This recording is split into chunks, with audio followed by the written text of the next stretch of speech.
At a young age, Grace Gold started experiencing severe headaches. It would knock me out for a day or two at a time. And by high school, they were consuming her life, having up to 8 a month.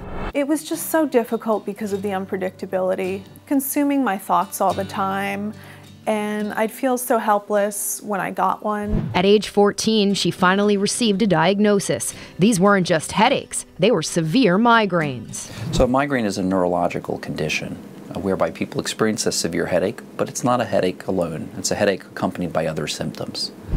So usually people will experience light sensitivity, sensitivity to sounds or noises, maybe even smells or odors, and it could not infrequently be accompanied by nausea and or vomiting. It'd be very strange. I'd have really bad pain, throbbing on the left side, and the right side would feel fine. If you tried to lay down or go to sleep, it didn't feel any better to sort of lay down. These headaches would force her to miss out on having a typical high school experience. I missed a lot of social stuff in high school.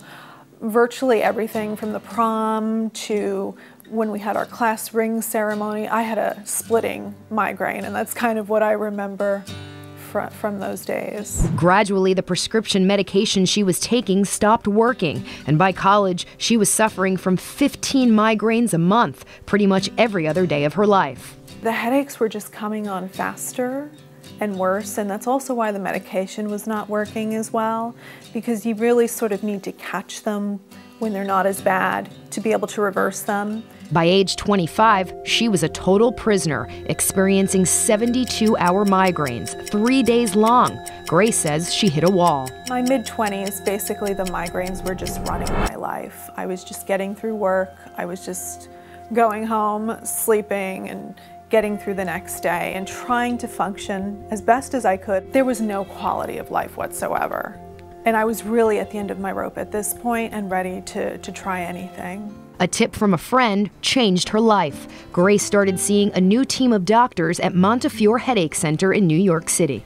I couldn't believe that there was a center that just did headaches, because I'd always seen neurologists before. I thought that was the best thing you could do as a migraine patient. Dr. Brian Grossberg put her on a completely new regimen, using both medication and non-medication forms of treatment. For Grace, I ended up looking at her diary, in which she keeps a very accurate diary, looking at both frequency and intensity of headaches, as well as the relationship between her headaches and her menstrual period.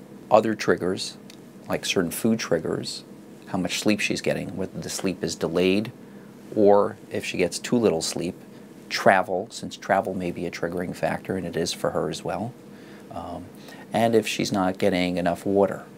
Grace says the biggest change for her was identifying those food triggers and staying away from them, like onions, MSG, chocolate, and red wine. 4 months later, the new regimen had cut her migraines by 50%. After about a couple of years, I'm now down to 2 to 3 a month, which I never thought in my life I could ever be down that much. Even those ones that I do get, they're so easy to treat. They come on so slowly because of all the preventative work that we do, and they really don't affect my life. Her best advice to other migraine sufferers is to not give up hope. There are answers out there. There's so much, great new technology. There are so many holistic things you can do as well, lifestyle changes. There are just so many options that you need to investigate and explore and find out what the special combination is for you. With Everyday Health, I'm Taryn Brill.